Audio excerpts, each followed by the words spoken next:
6. Cicero and the State.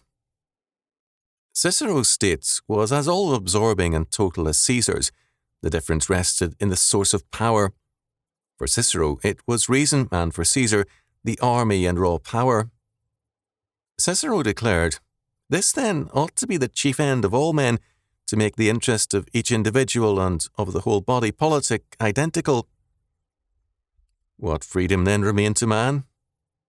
Cicero's rational state was a total and all-absorbing one, and the quote-unquote free man, a stoic of sorts, is the many, whose freedom is entirely an inner thing, restricted to rational acceptance of the Ciceronian states as the true order of being. Cicero saw the state's existence as conditional upon rational law, but the state, being the one and all-powerful, could function without Cicero's kind of law to exile and execute Cicero. All Cicero could say about this was that death was freedom for the mind. Man was outwardly at the mercy of the state and, according to de facto, of chance. Thus, as against necessity or fate, Cicero chose a world of chance as his way of asserting man's free will. He sacrificed the idea of the gods, moreover, to make man free. But Cicero's free man was now the slave of the state, of circumstance, heredity, and all things else.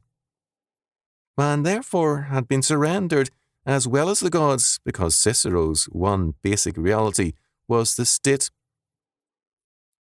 Cochrane was right in commenting that, for Cicero, no less than for Virgil, salvation is not individual, but marks the achievement of purposes which are to be realized only in the corporate life.